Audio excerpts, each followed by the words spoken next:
ऊपरी व्याधा से व्यक्ति या महिला या पुरुष कोई भी है, वो जब रात को आरती में आकर के यहाँ बैठता है तो अगर उसके शरीर में किसी प्रकार की ऊपरी बाधा है तो उसका निवारण हनुमान जी महाराज स्वयं करते हैं।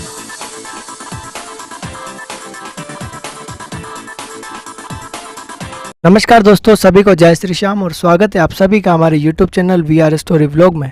आज के हमारे शो में बात करेंगे राजस्थान के कोटा शहर में आस्था के प्रमुख धार्मिक स्थल संकट मोचन हनुमान मंदिर गोदावरी धाम के बारे में, और हम निकल चुके हैं आस्था के इस केंद्र तक पहुंचने के लिए।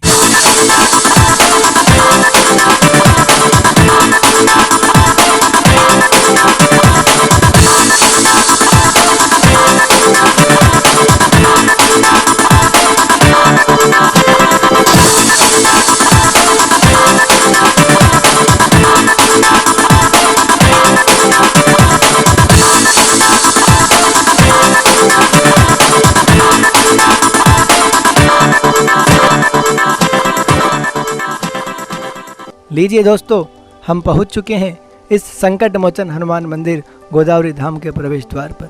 ये मंदिर कोटा शहर में रावतबाटा रोड पर राजस्थान की प्राणदायिनी कही जाने वाली मां चंबल के किनारे पूर्वी छोर पर स्थित है, जो इस मंदिर की आस्था में चार चांद लगा देती है। कहते हैं यहाँ पर बजरंग बली के रुद्र रूप की पूजा की जाती है। कहा जाता है ये मंदिर चंबल नदी के पानी के निकास मार्ग में स्थित था, जहाँ हनुमान के साथ गणेश जी की भी प्रतिमा स्थापित थी।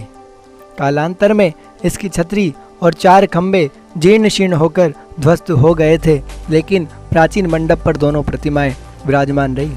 बाबा गोपीनाथ जी भार्गव ने दोनों प्रतिमाओं को ऊंचे स्थान पर स्थापित किया। गोदावरी धाम इस शहर का अति प्राचीन स्थान है। इस स्थान की स्थापना यहाँ पर जो संत रहा करते थे, उन्होंने जब ये चंबल का पानी नीचे था उस वक्त की होगी, और जब चंबल का बांध बना और इसका पानी ऊपर आया उस वक्त बाबा गोपीनाथ जी भार्गव और उनकी जो टीम थी, उन्होंने इस मूर्ति को सुरक्षित रूप से ऊपर ला कर के विराजित किया। और फिर समय समय पर जब इनकी सेवा पूजा प्रारंभ हुई तो यहाँ मिले शिलालेख से के आधार पर तो ये 1000 साल से ज़्यादा पुरानी मूर्ति है, और एक अद्भुत स्वरूप सन्यासी के स्वरूप में यहाँ हनुमान जी विराजमान हैं। प्रत्येक मंगलवार शनिवार को भगवान का चोला धारण कराया जाता है, और विशेष पूजा हनुमान जयंती पर हनुमान जी का स्वर्ण का श्रृंगार होता है। मंदिर प्रांगण में हनुमान जी के ठीक सामने भगवान राम के साथ लक्ष्मण और माँ सीता के राम दरबार का मंदिर है। बजरंग बली के ठीक पास में बाबा गोपीनाथ जी भार्गव का भी मंदिर है, और इनकी समाधि भी बनी हुई है। इसी प्रांगण में भगवान शंकर और भैरव बाबा के मंदिर के अलावा एक विशाल गौशाला भी स्थित है, जहां पर लगभग 50 से ज़्यादा गायों की सेवा की जाती है। प्रत्येक रविवार को भगवान भैरवनाथ की विशेष पूजा और आराधना होती है।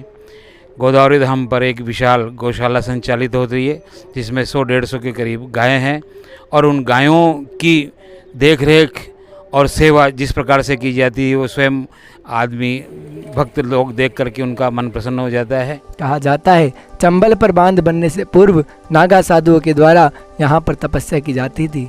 इस स्थल को नागा साधुओं का मठ माना गया है। पिछले 11 वर्षों से यहाँ पर अखंड रामायण पाठ किया जाता है। मंगलवार और शनिवार को रात्रि संगीतमय सुंदरकांड पाठ के साथ साथ हनुमान जी की भी सेवा अर्चना की जाती है, और मध्य रात्रि में 12 बजे होने वाली महाआरती का यहाँ पर विशेष महत्व है। कहते हैं इस महाआरती में रुकने मात्र से ही जिस व्यक्ति के शरीर में भूत प्रेत की बुरी आत्माओं का साया होता है, वो सदा के लिए उस व्यक्ति से दूर हो जाता है। साथ ही कहा जाता है जो भी भक्त इस महाआरती का दर्शन करता है वो सदा के लिए अपने संकट से मुक्ति प्राप्त कर लेता है। ऊपरी व्याधा से व्यक्ति या महिला या पुरुष कोई भी है, वो जब रात को आरती में आकर के यहाँ बैठता है तो अगर उसके शरीर में किसी प्रकार की ऊपरी बाधा है तो उसका निवारण हनुमान जी महाराज स्वयं करते हैं। यहाँ किसी प्रकार के कोई अर्जी लगाने की आवश्यकता नहीं होती। इसीलिए इस महाआरती में सैकड़ों भक्त दर्शन के लिए आते हैं। माँ चंबल के किनारे बसे इस संकट मोचन हनुमान मंदिर गोदावरी धाम की महिमा बड़ी ही निराली है, जहाँ पर भक्तों की आस्था देखते ही बनती है। मंदिर प्रांगण के सभी सेवादार सभी प्रकार के मौसम में भगवान की पूजा करने के पहले स्नान करके ही पहुँच सकते हैं। जो कि यहाँ के विधि विधान का एक हिस्सा है। यहाँ जो सेवादार हैं वो सभी सेवा भावना से आते हैं और विशेष रूप से जब भी वो मंदिर में प्रवेश करते हैं तो वो 12 महीने इनकी एक अंगूछार एक लंगोटी रहती है, चाहे सर्दी हो या गर्मी हो। चैत्र माह की पूर्णिमा को हनुमान जयंती के अवसर पर दूर दूर से लाखों भक्त बजरंग बली के दर्शन करने इस मंदिर में पहुंचते हैं और उनका आशीर्वाद प्राप्त करते हैं, क्योंकि इस दिन वीर बजरंग बली का स्वर्ण श्रृंगार यहाँ पर होता है। हनुमान जयंती के दिन यहाँ पे हाड़ौती क्षेत्र से लाखों भक्त आते हैं और बाबा की बहुत भव्य आरती होती है। लाखों भक्तों की आस्था का केंद्र गोदावरी धाम है और यहाँ पर कोटा, बूंदी, बारा, झालावाड़, इसके अतिरिक्त पूरे राजस्थान एवं पूरे भारत से भी यहाँ लोग आते हैं। और ये बात यहाँ के भक्तों पर सत्य साबित हो जाती है कि तेरे दर पर आने से पहले मैं बहुत कमज़ोर होता हूँ और जब छू लेता हूँ तेरी चौखट तो मैं कुछ और होता हूँ। आज के हमारे शो में इतना ही। आपको हमारी ये जानकारी कैसी लगी कमेंट करके बताइए। इस वीडियो को लाइक कीजिए और यदि अभी तक आपने हमारा चैनल सब्सक्राइब नहीं किया है तो फटाफट कर लीजिए। साथ ही बेल आइकन बटन को भी प्रेस करिए ताकि हमारे द्वारा बनाया हुआ लेटेस्ट वीडियो सबसे पहले आप तक पहुंच सके। सभी का बहुत बहुत धन्यवाद। जय श्री राम।